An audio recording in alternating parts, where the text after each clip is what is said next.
beautiful friendship. Roads? Where we're going, we don't need roads. No. I am your father. The greatest trick the devil ever pulled was convincing the world he didn't exist. You're listening to After the Ending, the only film podcast where we tell you what happens after the ending of your favorite films. And now, here are your hosts, Mike Spring and Phil Edwards. Hello, everybody, and welcome to another episode of your favorite movie podcast and mine. It's After the Ending. I'm Mike Spring. And I'm Phil Edwards.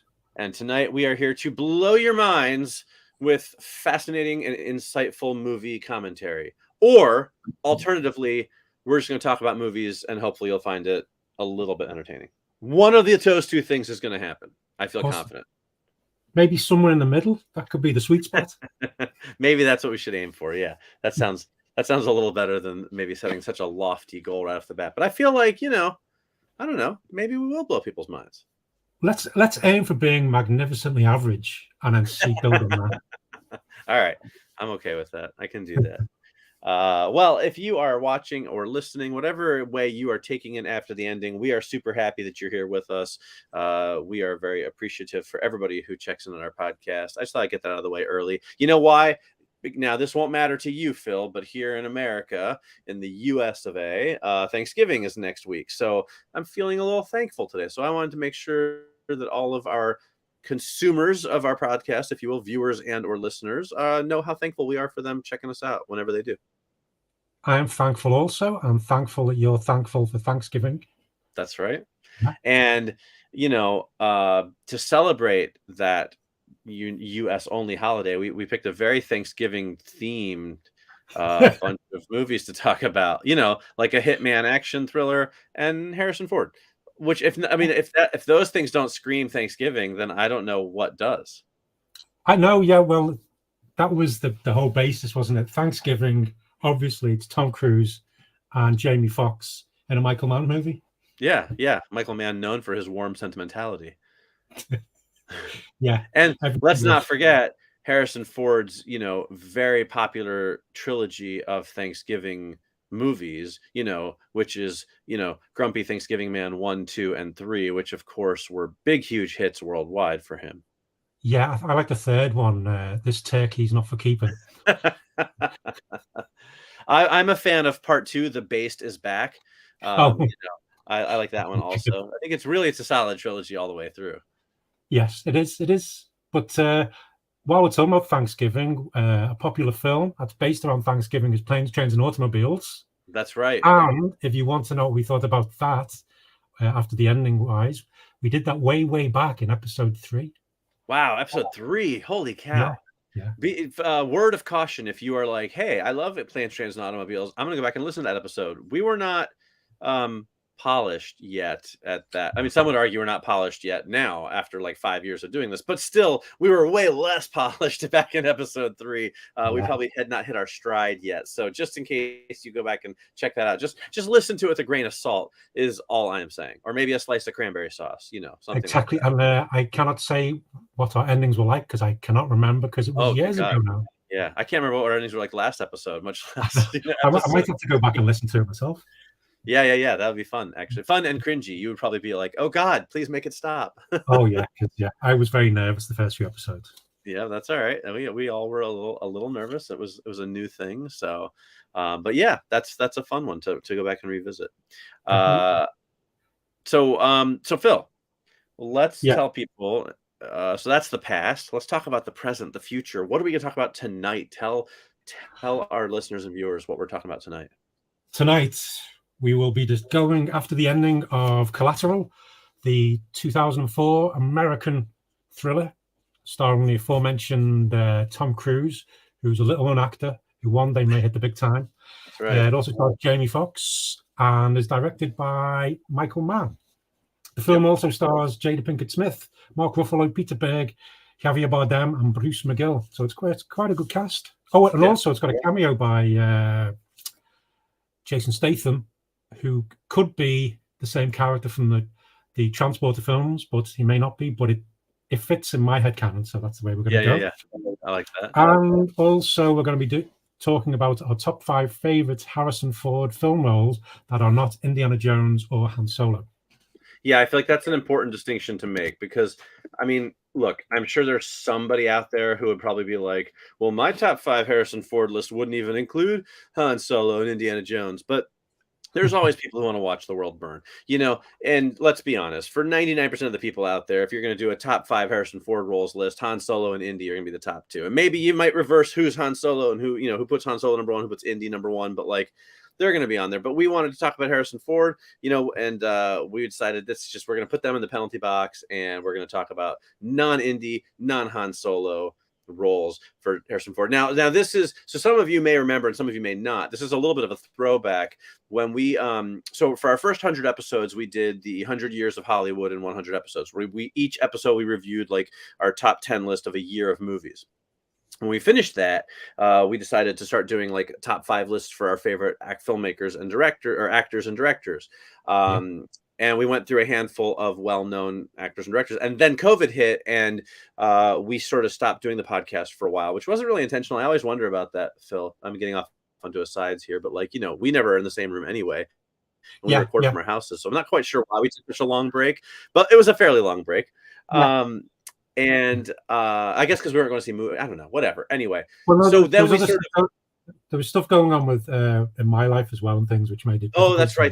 We had some stuff going on and things were crazy, and it was COVID. Everything was crazy. Everyone knows that. But anyway, so when we came back to doing it, we sort of got into our just doing the regular top 5 lists again, and we sort of dropped the weekly actor or director top 5. But we want to pepper them in again because we like doing those. So we kind of are going to do our normal format for the show. We do our after the endings, then we'll do a top 5 list. The top 5 might just be one of those random like top 5 car chase scenes, or it might be top 5 roles from an actor, top 5 movies from a director, things like that. So this is kind of that, getting back to that. Go ahead, Phil.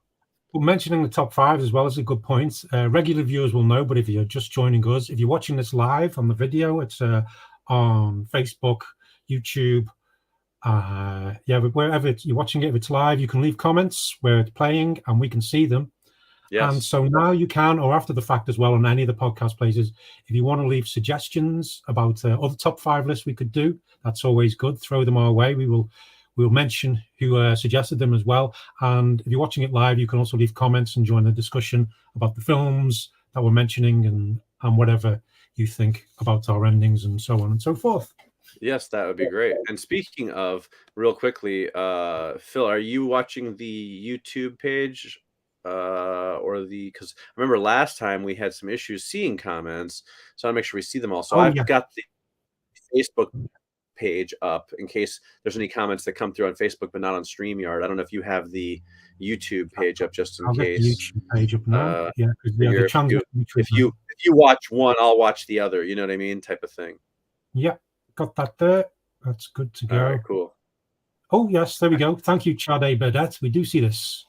Hey, look at that. We do, Chad. Hey, that's Chad, friend of the show. I've been on Chad's podcast, video show many times, and Chad is a great guy, and I went to New York Comic Con with him this year. So hello, Chad. I'm glad you're watching. I'm happy to have you here, and thank you for testing that out for us. I appreciate it. So we are seeing it on StreamYard. That's good, but I'll check the old Facebook once in a while, and you can check YouTube once in a while too. So all right. Well, that was riveting for listeners and viewers for us talking about seeing comments. But let's get into things then. Let's talk about Collateral and share our endings for that. So Phil, let's as always, let's start with what do you think?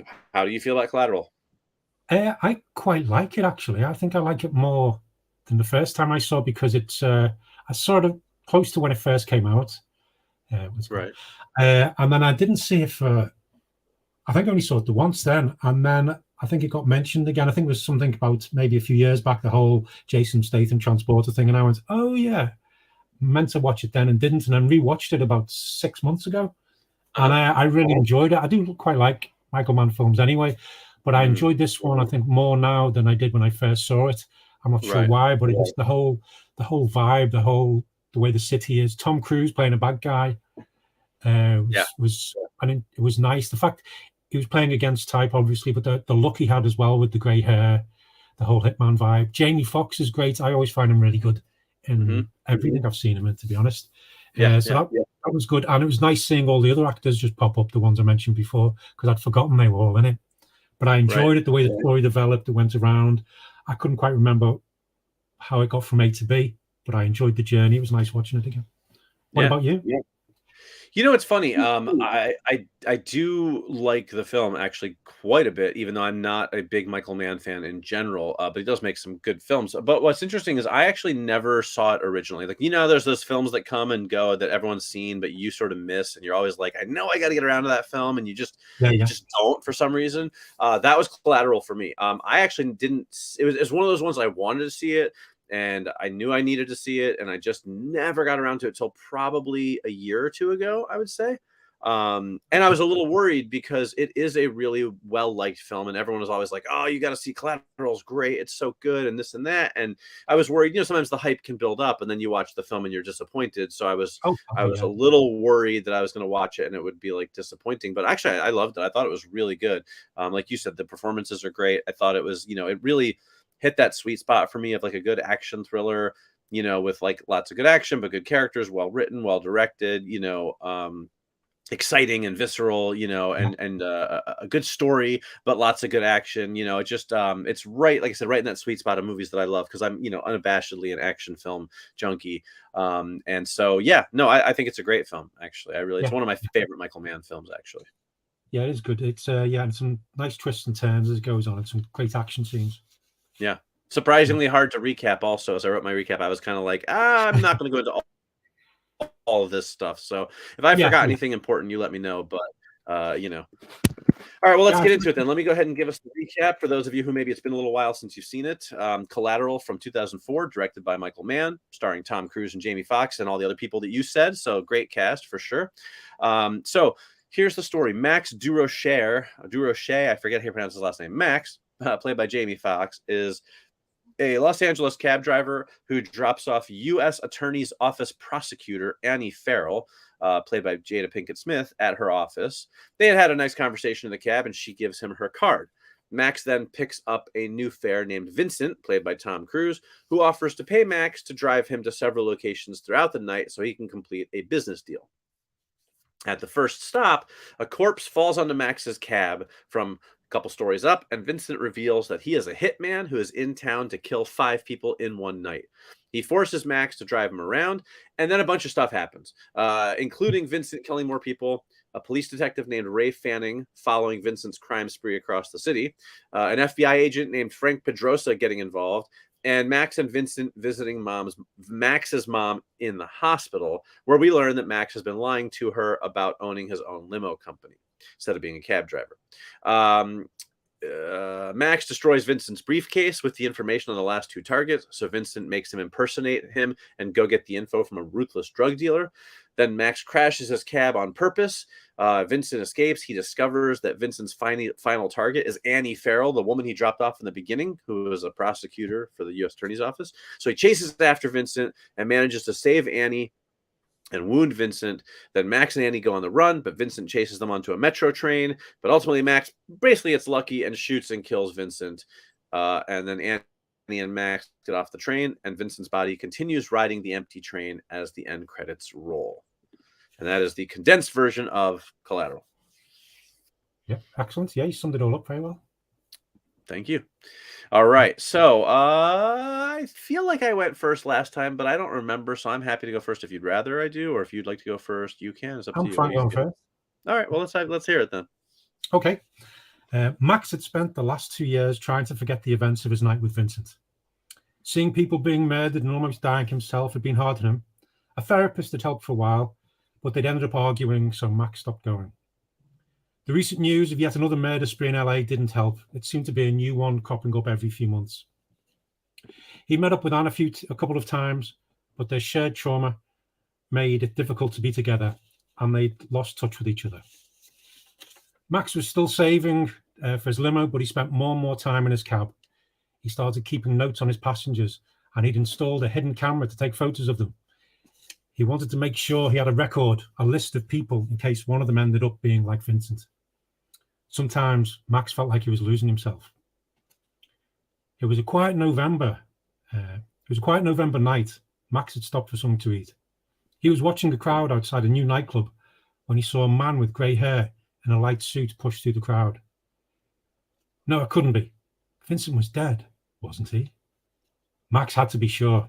He rushed over to the nightclub and made his way inside. It was packed, but he saw the grey-haired man enter the gents' toilet. Max followed. It seemed empty, and then he heard the click of a gun. In the mirror, Max watched as Vincent approached. Hi, Max, it's been a while. You're dead, said Max. Am I? Smiled Vincent as he pressed the gun into Max's hand. It's time to continue our work, Vincent continued. What are you talking about? Asked Max. Come on, Max, said Vincent. We do this every time. I made you. I need you. I am you. Max remembered. He looked at the list of names in his hand, and then he looked in the mirror. He was the only one there, and always had been. He checked the pistol and headed out to make his next kill. And that's my ending. Yay. Thank you very much. I love it. That's fantastic. At first I was nervous for a minute that you were going the same direction I went, which made me really nervous, but you didn't, for one. And for two, I really like that. I like the idea that all of that stuff that happened in the first film was like, all in his head, or maybe, that he was the only guy the whole time, kind of a nice little like psycho kind of split personality. Yeah, well, it's either the whole of it was, or maybe the events of that night just made him right. Maybe the events of that night happened, but ever since then he's been killing people because of Vincent. Like either way it works, and it was very cool. Yeah. Thank you very much. Yeah, I like that. Very well done. Also glad you didn't go the same direction I went, because I feel I thought it's been a while since I've done a serial killer thing, so I thought I'd try and get one out. Yes, and for longtime listeners, they will celebrate. That's just a weird thing to say that. But for newer listeners, all I can say is that Phil, especially in our earlier episodes, had quite the penchant for introducing serial killers into the after the endings of like any movie. I was like, the Bad News Bears, like Babe, Pig in the City, and he would be like, there, let me throw in a serial killer. I made up those examples, listeners, it was definitely. It strangely makes me feel warm and fuzzy inside whenever Phil brings a serial killer into the proceedings. It just feels like home, Well, I'm just waiting for you to bring the bus driver back. People. That's right. I forgot about the bus driver who would randomly kill off characters I didn't like. That's I got to bring that back now that you mentioned. I completely forgot about that, but you're right. Yeah. Again, comment from Chad as well about that. Thank you very much, Chad. That's there you go. Thanks, Chad.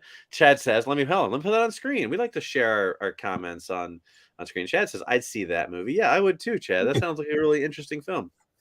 Yeah, so Michael Mann, call me. Yeah, right, exactly. And if there's not enough what you need in there, we'll throw the bus driver in. My bus driver who kills off annoying characters. He will not be appearing tonight, but now that you reminded me about him, I can't promise he might not show up for future episodes. So okay. Well, hit me with it. Come on. All right, here we go. Okay, so Annie and Max go to the police and report the incident. A pair of detectives named Martin and Roger are assigned to the case, and they follow up on all the dead bodies from the night and confirm that Max's version of events is accurate.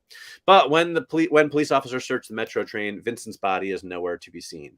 Max is sure that he hit Vincent in his vital organs, and there's no way he survived. But Martin informs him that he's seen a lot of bad guys who are seemingly dead pop up again.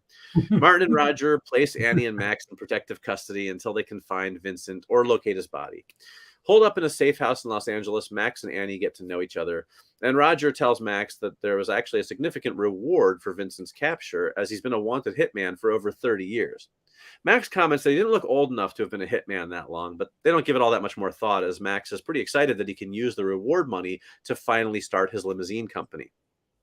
The first few nights are pretty quiet, and Max and Annie's relationship continues to grow. But then the third night, the power in the safe house suddenly goes out. Roger and Martin draw their guns, and Roger says, Riggs, I'm getting too old for this. But before he can finish his sentence, the window explodes, and there stands Vincent. Riggs and Murtaugh empty their clips into Vincent, and he goes down. And Riggs says, see, they always pop up again. You just got to kill the bad guys twice. Maybe 3 times is the charm, comes a voice, and everyone turns to see Vincent standing up again. That's impossible, Murtaugh murmurs. What you call impossible, I call life, Vincent hisses, and then bares his teeth and reveals a set of gleaming fangs. As the vampire, once known as Lestat, launches into a monologue about how he'd grown bored killing humans with his vampiric abilities and became a hitman so he could practice killing using only man-made means, Riggs pulls a grenade out of his pocket and yells, "Run!" before throwing it at Vincent. The humans scramble as the grenade blows up in front of Vincent, shredding his body. "Where the hell did you get a grenade?" Murtaugh asks. "Come on, Roger, I always carry an extra grenade," Riggs replies. As Lestat begins to rejuvenate, Riggs breaks off a chair leg and drives the stake through his heart, ending Vincent/Lestat forever. Max and Annie recover from the grenade's shockwave, and as the four of them make their way out of the house, Max asks Murtaugh and Riggs, "Is it always this crazy with you guys?" Riggs laughs and says, "Just another day at the office." As the sound of police sirens fills the air, the group sits on the curb and marvels at what they just experienced. And that is the end. That's excellent. Thank you. That's why I was worried when you said that he sees Vincent in line for the club, and I was like, and you said he was still alive. I was like, oh man, please tell me you didn't turn him into the vampire Lestat also, because that would have been a really bad coincidence, But it dawned on me that Vincent could still be alive and I figured the timeline actually works out, because in the end of the Interview with the Vampire, the last time we see Lestat is in the 80s. So I feel like, because this is 2004, he could have then turned into becoming a hitman, and it all ties together. Yeah, you could actually, watching Collateral, the way Tom Cruise acts in it, you could easily see him being a vampire in that. Yeah, right. The whole movie takes place at night, right? We never see him during the day, and he's always ridiculously confident when he's going into fights and everything. Right, because he knows he can't die. If somebody shoots him or something, it's not going to kill him because he's a vampire. See? Oh, very good. I like that. Thanks. And then I just threw in Murtaugh Riggs because I figured, hey, it's LA. Oh, yeah. Why not? It seemed fun. Good stuff. All right. Well, there you go. Those are our endings for Collateral, a fine film that you should check out if you haven't seen it. And hopefully you enjoyed our endings. And let us know what you thought. Yes, excellent stuff. I enjoyed them. Likewise. I feel like we both were on point tonight. I feel like we both delivered a game. Maybe we are blowing people's minds, like I mentioned earlier in the episode. Blowing minds like Vincent blew the minds out of the people. That's bad. Yeah. Because nobody was expecting Vincent to be a vampire, man. It was like, oh, holy cow, I didn't see that coming. Right? Like, I'm just saying that could be what's happening. Is all I'm saying. That's it. Yeah. It's possible. Good stuff. Indeed. All right. So now it's time for our top 5 list. And for this top 5 list, Phil, tell us what we're doing. Tell everybody what we're doing. I know we already said it, but tell us again. Set it up. I'm excited tonight. I'm pointing like the person we're doing. Pointing. Harrison Ford style. Pointing. Yes, it's we're doing top 5 Harrison Ford film roles that do not involve Indiana Jones or Han Solo. There you go. That's it. Yeah, we love Harrison Ford. Let's do it. Let's do it the same format we do our endings. Phil, how do you feel about Harrison Ford? I think he's great. I love him because he was in some of my favorite films during my formative years. He's still going. He's pleased Indiana Jones 5, but I'm going to call it 4 because 4 didn't exist. Because as of right now, there's only 3 Indiana Jones movies. Yeah. I hope the new Indiana Jones films is going to be good. I saw there was a trailer for it which leaked. I watched that even though it was at a funny angle. Oh, really? Somebody posted it. The trailer was really good. The trailer, and I saw it at a funny angle. But it's apparently James Mangold said the new trailer is due out over the next few weeks, so that will be good. No, I do like him. He's been in lots of roles, of different film roles, different things, which I've liked. I enjoy him in pretty much anything he's in. He's been in some films which weren't so good, but I've still enjoyed him. He's also been in lots of classic films or big films, even though they're just smaller roles, like Apocalypse Now. He's in a tiny little bit in that, and a few others. Which it's always good seeing him pop up in different things. But no, I really, really like him, and I love the fact that he's always doing his own thing, flying around in his plane, rescuing people, crashing and surviving, doing all that. But I like him. What about you? I mean, yeah, he's one of my favorites, honestly. I will basically watch any Harrison Ford movie, and look, like I get it. Like a lot of people of a certain age grew up with Harrison Ford as Han Solo and Indiana Jones, which is maybe the greatest 1-2 character punch in all of film history, right? I mean, Yeah, even Rocky and Rambo, which we all know what a big Stallone fan I am, but they don't even compare like to being as iconic as Han Solo and Indiana Jones. So like, of course, he gets instant goodwill for the rest of his life for playing those two characters, but like you said, he's made a few not so good movies, but like he's made a lot of really good movies. Like he's had a great career, and I think people sort of dismissed him as an actor because he, you know, had a lot of movies early on where he sort of leaned into that Han Solo, Indiana Jones charm and just sort of kind of played a variation on that character. But I think he's a really good actor. I think he doesn't get enough credit, honestly, for yeah, being a good yeah. actor as I agree. opposed to just being a movie star. And I recognize that sometimes he can just play Harrison Ford,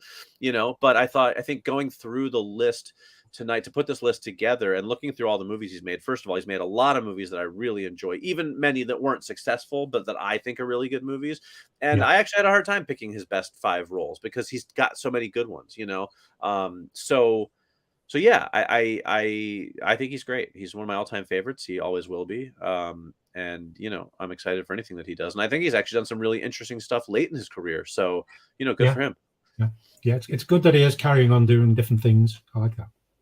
Yeah, for sure. He could have just phoned it in and started doing like, nothing roles or being one of these guys who shows up in every direct to video movie for 5 seconds so that they can put his name on the cover. But he doesn't do that. He's like a legitimate bona fide movie star actor who still headlines movies, or at Yeah, least does great supporting roles, and he's never kind of cheapened his brand, in my opinion. And I think that's fantastic. yeah, totally agree. All So right. should we? So let's get into our top 5 then, shall we?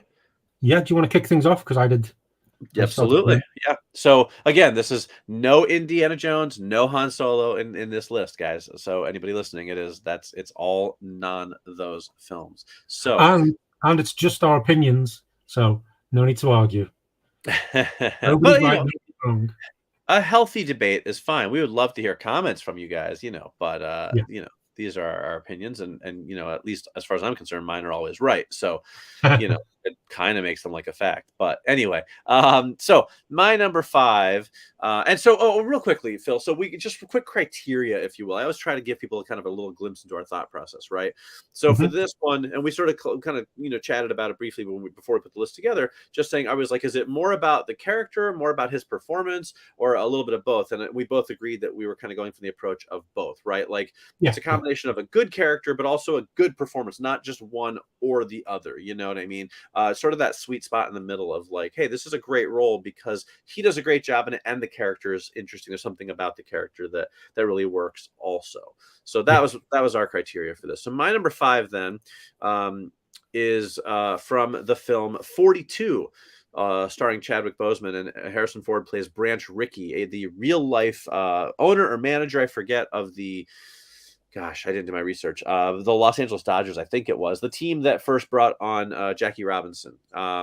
And what I like about this part for Harrison Ford was it's one of the few movies where he sort of embraced his age, because Branch Rickey was an older gentleman and he has like the white beard kind of thing. And he's kind of this crotchety old man type character, but who also sort of deep down is like a decent human being and like, is not the nicest person in the world. He's not just there to be like Jackie Robinson's like white savior, but he does also stick up for him when he needs to, because he wants his team to win, and I thought that was a neat approach. I'm sure it's how it probably was in real life, but I just thought that for Harrison Ford, who plays these action heroes or these charming romantic leads, to kind of come in and play this like maybe slightly racist old guy, but also a guy who's motivated enough to win that he can overlook that. I thought it was a neat kind of branching out for him, a different type of character. And I just thought he played the part really well. He made the character, straddle that line between likable and not so likable, but just enough on the side of likable that you don't hate the guy. You know what I mean? But you're not idolizing him either. So I don't know how he compares to the real Branch Rickey, but I thought that it was a good performance and a good character and something different from him. So that's my number 5 from the film 42, which starred the late, great Chadwick Boseman. Good film. Definitely worth watching. Not one of his best, but a solid film. And that's my number 5. Yeah, it's a good film. Didn't make my list for his role in that, but no, it's a very good film with great performance as well. But my number 5 is all the way back from 1979, and it's a Western comedy, which where Harrison Ford stars alongside Gene Wilder. It's The Frisco Kid, and Harrison Ford plays a bank robber called, I had the name written down, Tommy Lillard, and it's basically Gene Wilder's playing a rabbi who goes to America, and on his journey, he ends up getting involved in various shenanigans. Meets up with the bank robber Tommy Lillard, who takes him under his wing and protects him and helps him, and they help each other. They get involved in bank robberies, shootouts, and things like that. And it's Tommy is a great character. He's a cowboy, which is often cool anyway. He's laid back though. It's Harrison Ford before. No, yeah. When was it actually made? Actually, because I'm not sure whether. Just want to check. Yeah, I don't know when it was made, but I do know that it was definitely very early on in his career. I mean, obviously. So I think it. Yeah, so it started in filming in 1978. So yeah, it was after. So Star Wars was 77. So it was like that. So the character's kind of like a Han Solo thing, where he's a bit of a bit cheeky, charming, right, handle the gun and everything. But he's more laid back. But it's the repartee between them both, Gene Wilder and Harrison Ford. Not two people you'd normally put together, but it works really well. Harrison Ford looks like he's having a lot of fun doing it. I imagine he had a bit of a laugh on behind the scenes, but it's a great little role. It's one of those films which people might have read about, but they might not have seen. It's worth tracking down if you can watch it. But yeah, it's a good Han Solo cowboy kind of thing, but not quite Han Solo, and it's a bit more. I'm trying to think of how to separate them. No, just check it. Watch it. It's a good film. Watch it. It's a good role. So I love The Frisco Kid. It didn't make my list. It was one of my favorite movies when I was a kid, and it was one of those because he was in it, and I wanted to watch it because it was Han Solo, and it's a very funny film. The main reason it didn't make my list is because actually it's been a very long time since I've watched it. I do actually have a Blu-ray copy of it downstairs in my pile of movies to watch. I just haven't popped it in recently, and so since it's been so many years since I've seen it, I decided to leave it off my list because I do like to sort of, have something be in a semi-recent memory before I put it high on a list. When there's so many other good choices, but great choice because it is a good film, and I think that's an excellent choice to make it on the list. Thank you. So that's my number 5. All right, so my number 4. Might come as a surprise to some people that it's only my number 4, but this is how I feel, so who cares? No, but it's from 1982, and it is the role of Deckard in Blade Runner. And I know some people would be like, "Oh, well, non-Indy, non-Han Solo, Deckard's got to be number 1, right?" But not for me. As we've talked about on the show, I'm not the biggest Blade Runner fan in the world. I like the movie. I don't love the movie. I do. The reason it made my list over some other movies that I also wanted to include was because it was made post Star Wars and Indiana Jones, and because he was so well known for his charm and humor and wit and all that stuff at this time. I think that it was kind of a solidly bold choice to play Deckard, who's a very serious, dour kind of character, right? He could have tried to make Deckard much more funny, much more charming, but he really doesn't. He kind of plays Deckard's kind of a bastard, like not really, but he's not like a real nice guy. He's not warm and fuzzy, you know what I mean? So I like that about the character. I think it's a bold choice for him, and I do like Blade Runner, but again, it's not one of my favorite movies or anything. Like I know some people really adore it, so number 4 seemed like kind of the sweet, the right place for it to land for me. Is Deckard in Blade Runner. So that's good my number stuff. 4. Excellent. Deckard didn't make my list. Oh, interesting. I wasn't sure if it would or not, so that is interesting. I think we've always discussed Blade Runner a few times though, and as I've said before, always looks stunning, always love the look of it, but every time I watch it, it just seems to just I like it less and less. No, I get that, but I still wanted to kind of give him a little bit of credit for it because I'm glad you mentioned it because it's a good performance, good character as well, and I like the character showing up again in Blade Runner 2049, which was nice. But I'm glad I made your list anyway. Yep. Okay, my number 4 is a film from 2010, and it is Morning Glory, where He plays a TV news reporter, news anchor called Mike Pomeroy. Yep. Mike Pomeroy. This is sort of, I quite like the film. It's one of those, it reminds me of the old screwball comedy starring Cary Grant, and the, My Girl Friday, that kind of thing, but it's set in 2010 in an American morning news show. And it's, he's leaning into his grumpy old man role, which he's done in a few things. And often, I think people often seem to tie Harrison Ford into that he's like that all the time. But no, I quite like the fact he's leaning into that, but he's doing it's nice seeing him in the context of this news program, doing all these different and Rachel McAdams' character is trying to change that and trying to make him push himself out of his safe zone and things. But it's the way he interacts with them all, and the way he's always right, and he has to get things just so. I think it's one of his better grumpy old man performances compared to some of the other ones, and I find the film charming. Rachel McAdams is great at it as well. I like the whole ensemble, but I do like Harrison Ford, the way he just seems to be this pillar amongst everybody else, amongst all the chaos going on around him. So I'm glad that made your list, because actually did not make mine, but it was on my short list. I have a few honorable mentions I'll mention afterwards, because I wanted to include a few extras, and that was one of them, because it's a really fun film, and I like his performance in it. He kind of is a little more arrogant and a little more he's not just, again, the sort of the likable guy, and I thought it's a fun film, and he's great in it. That's a whole great cast, so I'm really glad you mentioned that one. Morning Glory is definitely a film that a lot of people did not see, but is worth seeing. So nice choice. Okay, so my number 3 then is from 2000 and what year? I looked it up too, but I forgot to write it down. It's from hang on, I got it right here though. 2003. I can't believe it's been that long. 2003. It is Hollywood Homicide, where he plays Sergeant Joe Gavilan. Not a film a lot of people have seen. I had a feeling this would be on your list because you've mentioned. Yeah, you think really? Yeah, it's him and Josh Hartnett. I think we talked about it a while back in the last 5 movies we watched when we do that segment. Yeah, I think that might be where we talked about it recently. It's a comedy. They play cops, solving a crime. But what's funny, because it's in Hollywood, is everybody's got a side hustle going on. Josh Hartnett's trying to be an actor, and Joe Gavilan is a real estate agent. He's trying to dump this property that he's got, and he's trying to kind of drive bidding between 2 of his own clients, between like a rapper and the guy selling the house.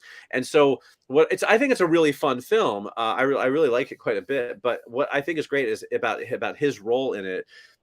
Is that it's one of the few times you see him playing a character who's really like harried and stressed out, because he's trying to solve this case on the one hand, but he's trying to deal with this real estate disaster on the other hand, and it sort of gets out of his control. And at one point, he really screws things up. So it's like he's got this air of desperation to him, and that's so different for Harrison Ford, where he's usually the calm, cool, collected, the smarmy, the in charge kind of guy, the action hero. So to see him sort of like being like half a pretty good cop, but also kind of like half of a not so good real estate agent at the same time. I just think he handled the part really well, and I like the movie quite a bit. And it's, again, something different for him. I think he can play that Harrison Ford action hero type character, the Han Solo Indiana Jones type character in his sleep. So for me, what I gravitated to on my list were things where he did something a little bit different than that. And this one, I just like that this character is kind of a little bit desperate, and it's a different look, but he pulls it off really well. So yeah, 2003's Hollywood Homicide. It's a really fun film. If you haven't seen it, I definitely recommend it. It's not like it's not gonna blow your mind. It's not gonna change your worldview or anything, but it's like a solidly entertaining way to kill an hour and 45 minutes. And again, it's got Harrison Ford in it. What's not to like? You know what I mean? So that's my number 3. Good stuff. Yeah, I need to watch that again. I only saw it the once. And yeah, I'm sorry, I didn't mean to talk over you there, but I felt this. I saw it when it came out. I remember being like, yeah, it was pretty good, but it was nothing great. I mean, I watched it again earlier this year, actually. And I think I enjoyed it more this time because I had no expectations for it. And I think if you watched it once and kind of forgot about it, it's probably on a streaming service somewhere, give it a watch again. I think you might be surprised by how much you enjoy it.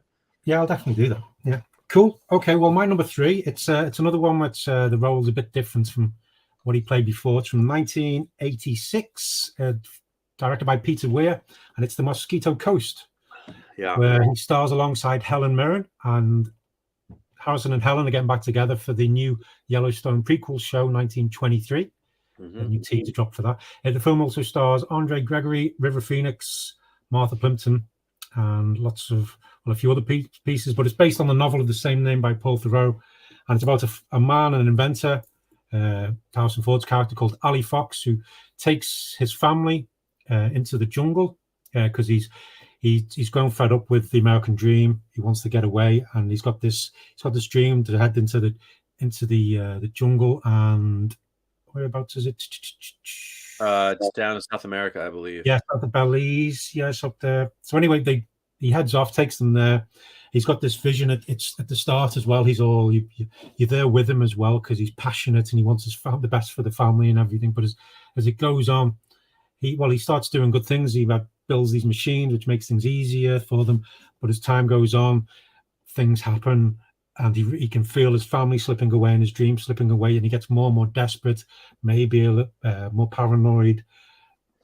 And maybe something else is going on in his head. You're not quite sure, but it just gets worse and things turn violent. But you see him panicking and becoming manic, and just he goes from this loving family man, and well, maybe that love is what's sort of the passion and everything he has just gets twisted and turned around, and you just see this.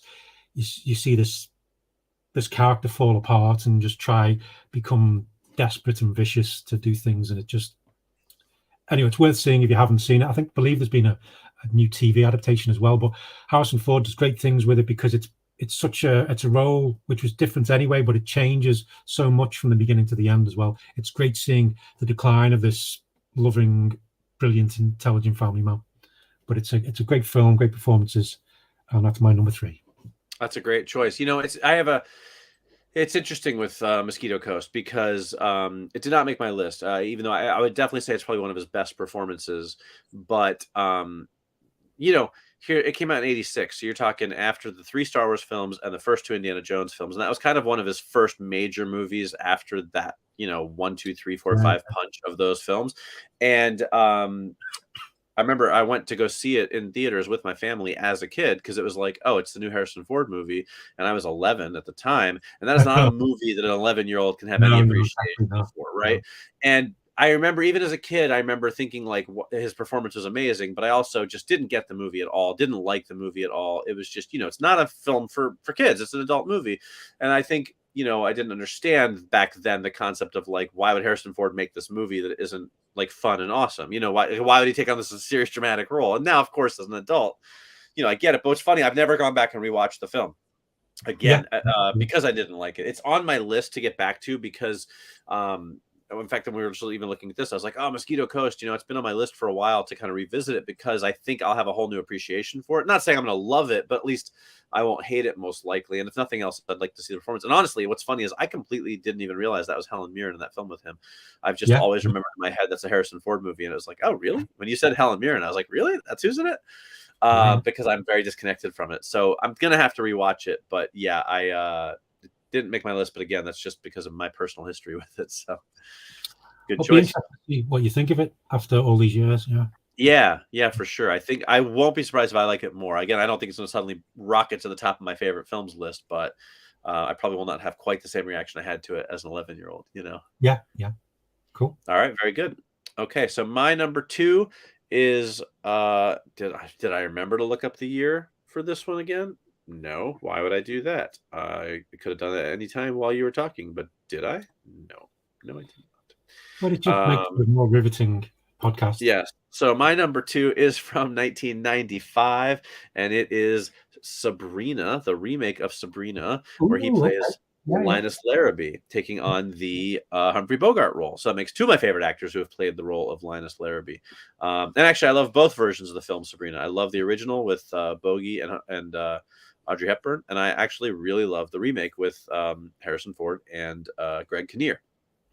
To me, Sabrina is actually one of the great underrated romantic comedies of the 90s. I think it is just a terrific film.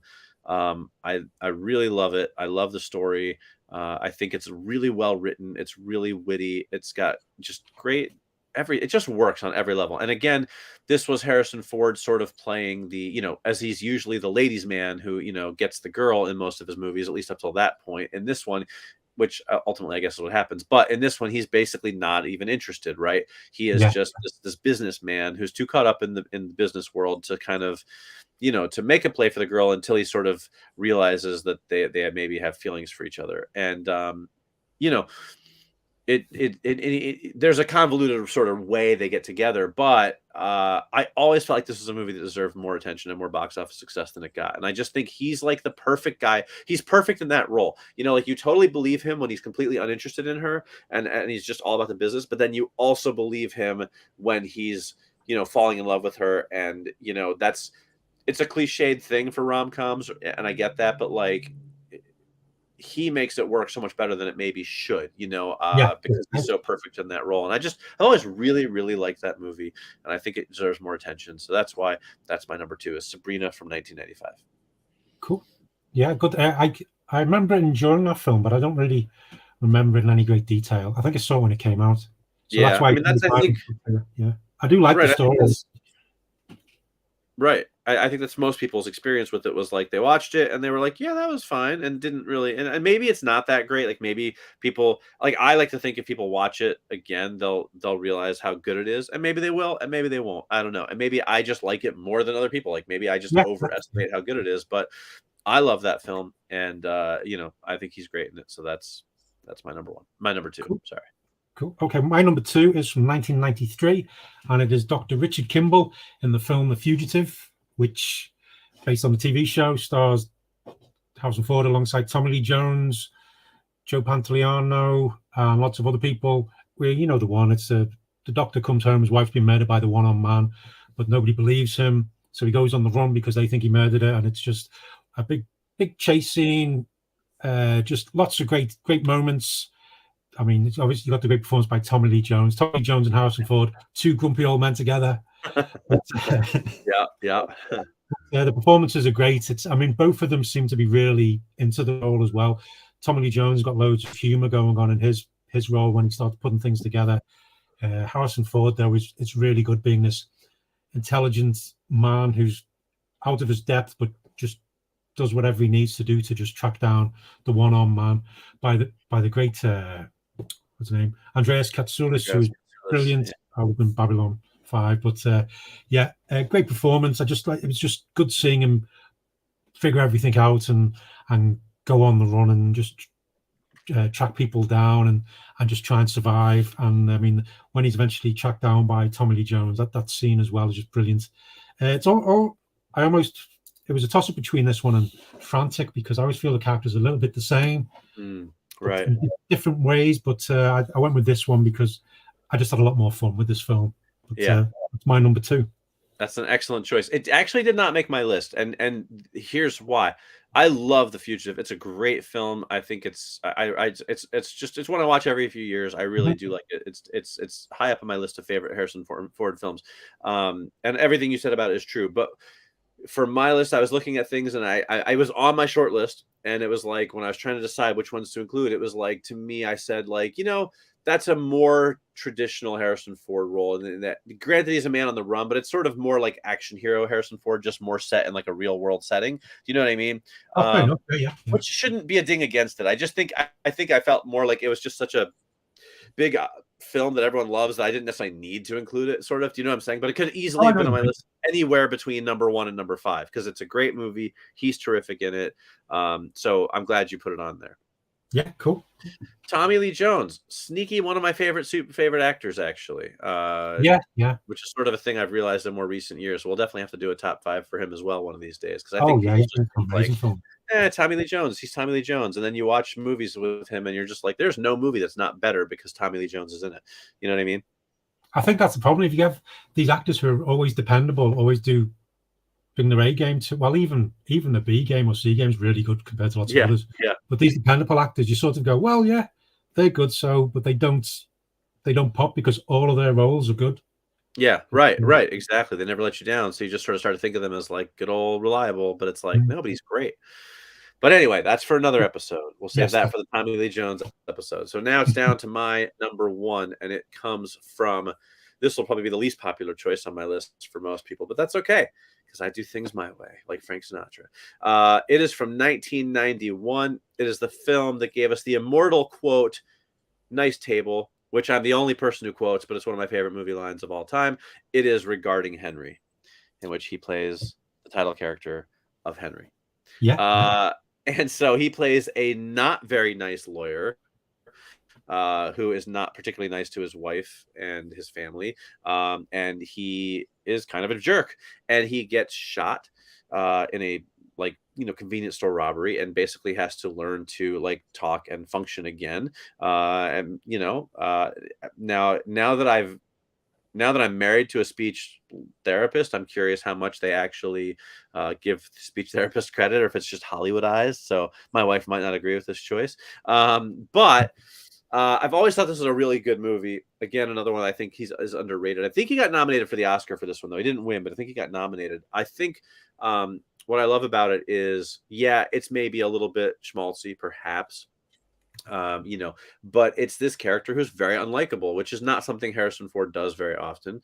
And then because he has to kind of relearn who he is and relearn how to be in the world, he becomes a much nicer person. It's like a second chance, and I just think that it's a really good, like, heartwarming movie with a lot of humor. And I think his performance is fantastic. I think he was rightly so nominated for the Oscar. And, for a guy who I think is a great actor, but doesn't do a lot of the movies that kind of engender Oscar nominations, I thought that was a really good one to see. And I think it's just a really good film. I think his performance is great. And it's something a little bit different. And again, it has one of my favorite lines, because the setup there, which I know nobody knows what I'm talking about, is in the beginning of the movie, and he's walking out. He tells his wife, and he's like, "How many times I told you to get rid of that damn table? It looks like a turtle."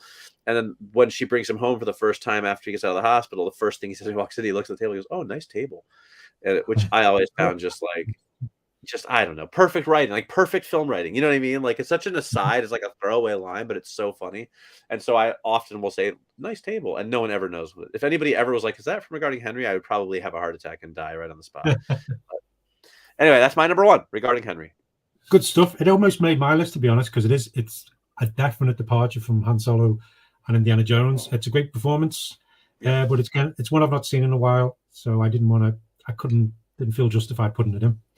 Okay, but right, hang on. Before you tell us your number one, I think I know what it is, but this is solely based on my presumptions about you, your movie taste, and how you make your list, and I don't know if I'm right or not. So I don't want to say it out loud. Do you want to write it down on piece of paper? Trust me. Yeah. I'll do that. Hang on. Let's do that. We'll see if I know you. Because last time, you remember, I thought I knew you really well. We did the top 5 list, and I was like, "Oh, there's 2 films that are definitely going to be on your top 5 list." And that's right. Yeah. I think neither of them was. Wasn't that what it was? I think so. Yeah. So I apparently don't know you at all, Phil.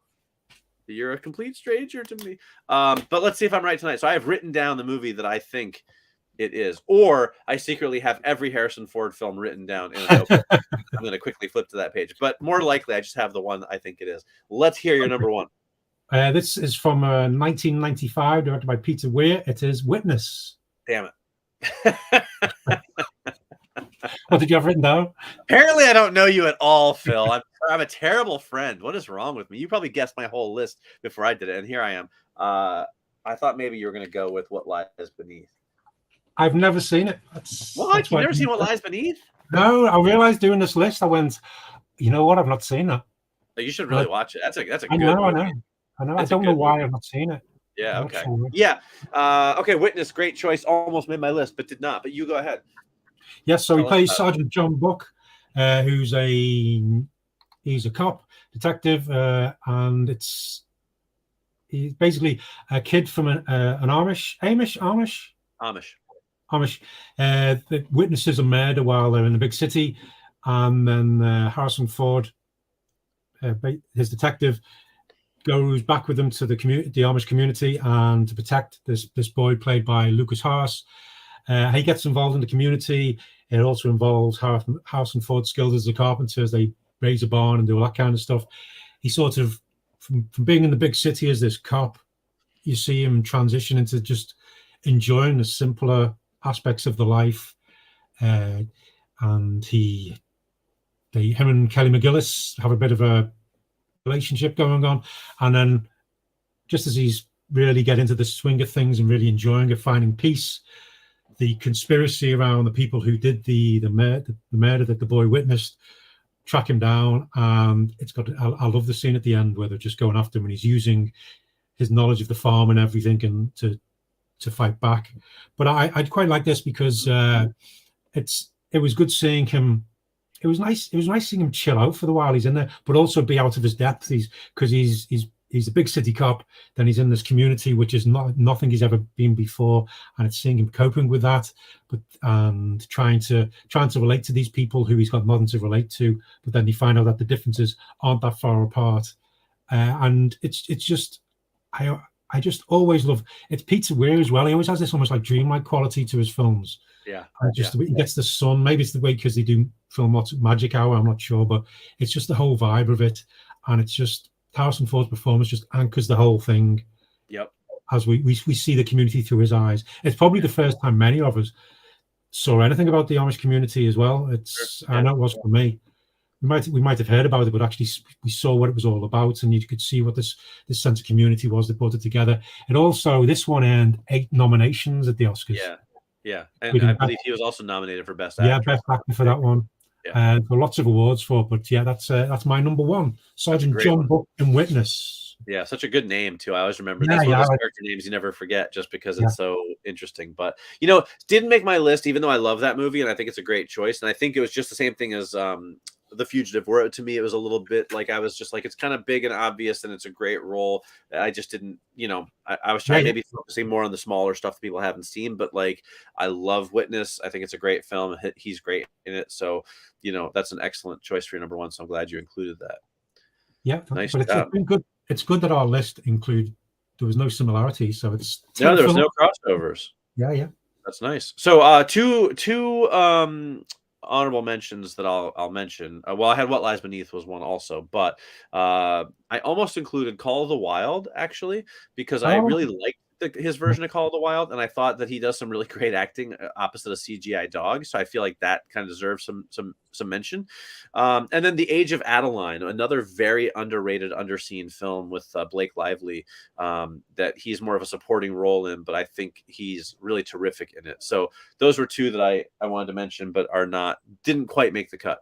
Anything from you, or did we cover everything? No, that was the other one was K-19, The Widowmaker, where he plays the Russian submariner.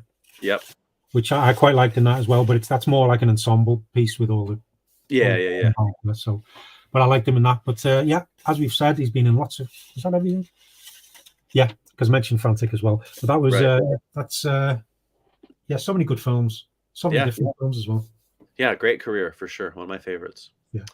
All right. Very cool. So there you go. That is our top 5 Harrison Ford roles, non-Indy, non-Han Solo. And Phil, tell people why they should tell us what their top favorite Harrison Ford roles are, or where they can do it, or whatever. You like to tell them. Comments wherever you're watching and listening to this podcast. Oh, we just had my magic pointing finger. Look at that. That was impressive. The Harrison Ford point. Oh yeah, Air Force One. That was another one. Yeah, I thought about Air Force One also. That was actually on my short list too. So Richard Brown says The Fugitive, Clear and Present Danger, Air Force One, Call of the Wild, nice, Mosquito Coast. Deckard is a little robotic, or is he? Agreed, but different still, which is why I give him credit. Sorry, and Count Me In for the Tommy Lee Jones top 5. Yes, thank you very much. Yes. All good choices. All movies I thought about, honestly. Definitely considered the Jack Ryan role, but again, fell a little too much into the sort of traditional Harrison Ford action hero thing for me. I was really trying to focus on movies that again, were a little bit more out of that realm. And that's why Air Force One didn't make it also, even though I love that movie too. But both, again, I basically struck out all of the movies where he sort of plays an action hero. Basically, if you look at my list, none of them with the exception of Blade Runner is an action hero, and I think that's why. So Air Force One, the Fugitive, the Jack Ryan movies, Witness, all those basically got struck from my list. I just went in a different direction, but those were great choices. So thank you, Richard. Appreciate it. I was thinking about the Jack Ryan films, but I realized it's been a while since I've seen them all. And it's always ones where I think I enjoyed them at the time I was watching them, but then afterwards I just go, yeah. I probably need to revisit them because it's been such a long time since I've seen any of them. I rewatched them a couple years ago, and they are actually quite good. I like that you included Clear and Present Danger as opposed to Patriot Games, Richard, because I agree. Like, I used to like Patriot Games better. It's more of the action-y one, and Clear and Present Danger is a little bit more conspiracy or like political. It's a little bit more heady. You have to think about it a little bit more. But when I rewatched them a couple of years ago, I actually really liked Clear and Present Danger because it's a deeper movie. Patriot Games is much more of like Harrison Ford protecting his family versus terrorists, that kind of like get off my plane. It's, it's Air Force One, but in a house type of thing. Whereas Clear and Present Danger is a little bit more like follow the political breadcrumbs, get yourself into trouble, then a bunch of action. But I do actually like that one quite a bit. Yeah, I want my dog out of my office, but you can go ahead. Okay. So as I was saying, thank you, Richard. Thank you, Mike. If you want to let us know your top 5 favorite non-indie Han Solo film roles, you can leave them comments wherever you're watching or listening this. We will see them after the fact. So even if it's watching it live, we do check all the comments. We do appreciate them all. And if you have any more top 5 lists, you can suggest. It can be obscure ones about individual scenes. Yeah. Weird gadgets, things like that, or about actors you'd like us to see do that, or any films you want to recommend that we go after the ending of. We've done a whole heap of them so far, so but there's many more that you can suggest. Exactly. All right, so we are not done yet. We have one more brief little segment to talk about, and it is ATE recommends. What are Phil and I digging on right now? Phil, would you like to start? Tell us what you are into these days. Yes, well, this is we discuss things which can be films, but it can be anything. I have got a couple of board games, all right. Well, actually, they are classed as board. People call them board games, tabletop games, but one's more like a card game, and the other one is a dice game. I will start with the groovy, the really nice. Well, it's actually I should have had cards ready. Well, anyway, this is it. Radlands. It's a card game. 2-player card game, which has got this cool, it's almost like a cyberpunk aesthetic to it, but it's basically set in a Mad Max style post-apocalyptic world.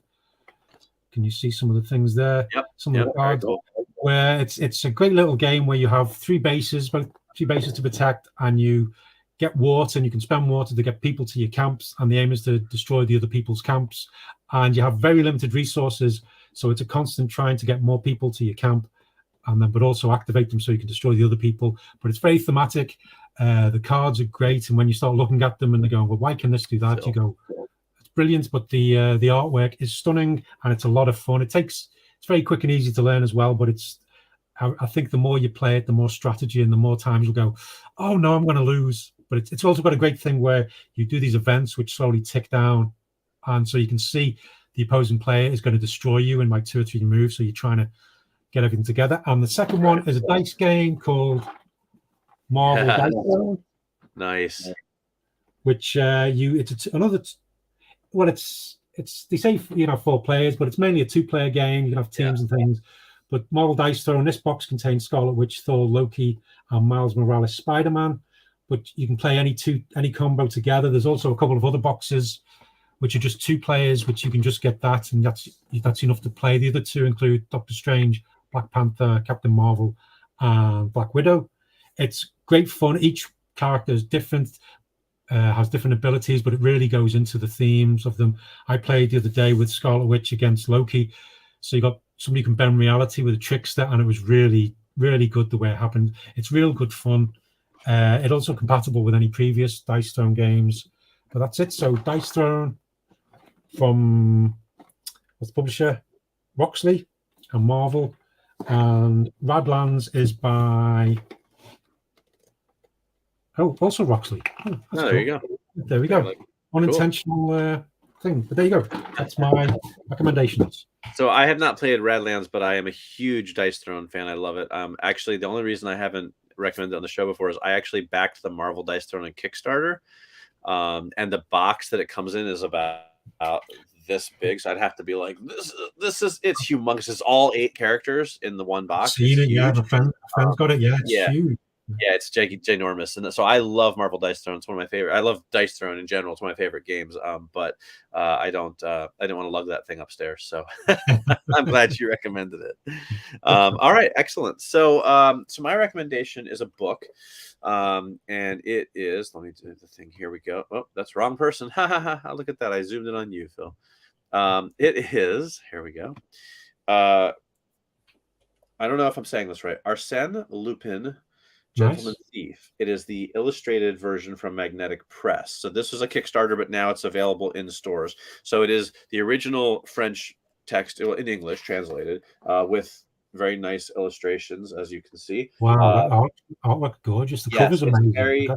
It's really the artwork really fits the story nicely. It's not done as like a really slick graphic style. It's like very kind of turn of the century sort of old style, artwork.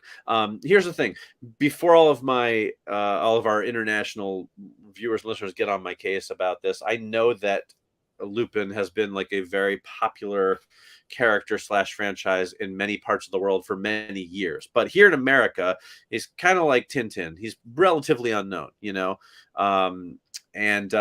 I supported this Kickstarter from Magnetic Press because I support most of their Kickstarters, and I was interested to learn more about Lupin, however you say. I think it's Lupin.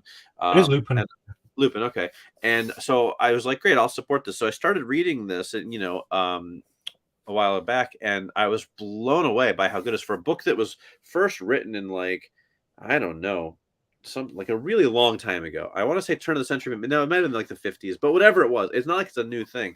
But I was really impressed by the writing style. Like, it's very much that sort of, he's a charming gentleman thief, and so like you've got this really likable character, this sort of dashing, who's smarter than everybody else, who can always get out of trouble, but he's always a gentleman and a ladies' man, and like he's slick, and he's never worried, he's never stressed out, he's always 100% in control, he's always 10 steps ahead of everybody else. It's that classic kind of character, and it's really fun and really charming, and I just didn't expect it to be that good. You know what I mean? Like, I just thought it was going to be kind of like, all right, let's see what this character's all about. But I didn't expect to really sort of fall in love with the writing and the book. It's by Maurice LeBlanc is the name of the author, by the way.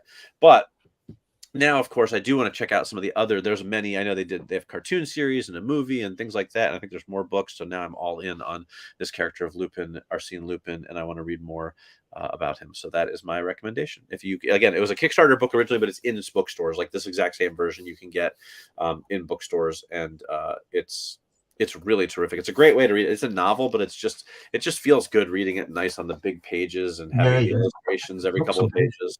So highly recommend it. Yeah, I just checked. Yeah, from 1905 first appeared. There we go. It was turn of the century. Okay, I thought so. Yeah. So I mean, that's the thing. I mean, and it takes place in the 1800s, but it's just, I don't know. It's really fun. Really, really fun. I've never read any of the books, but I was aware there was an anime, I think, based on it. Yeah, an anime series. Yep. I've liked the Netflix show, the French TV show starring Omar Sy. Yeah, that's next on my list. I really want to watch that. I hope it captures the feel. Because I like that Omar Sy's character. He's basically read the Lupin books, right? He's a thief based on them and all that kind of stuff. So I like the way it integrates it all in there. But I might get that book that you've got there because it looks stunning. It's really great. I highly recommend it. I think you'll really enjoy it. Cool. Good recommendation. Thank you. Likewise. All right. So there you go. Those are just our recommendations. Hopefully some things that'll help keep you guys entertained for a little while. But that is going to start to wrap us up for this episode.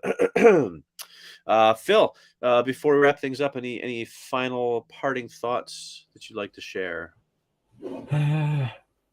Go out and watch some films you've not watched before. And even if they're bad, and just watch them and see how you get on, and then maybe pick an actor that you like and then delve into what they've been doing and see what you can discover. There's so many hidden gems out there that we don't watch. We get stuck in our ways watching the same old, but go out and pick new films you'd never dreamed to watch and see how you get on. Absolutely. That was great advice. And also, I just remembered, excuse me. Allergies are acting up tonight. Once again, we mentioned at the top of the episode, but Thanksgiving is coming up here in the U.S. Next week. So this episode will drop about a week before Thanksgiving. So if you're listening before then, have a great holiday weekend. If you're listening after then, I hope you had a great holiday weekend. If you're listening in the U.K. or other parts of the world, I hope you had a nice Thursday.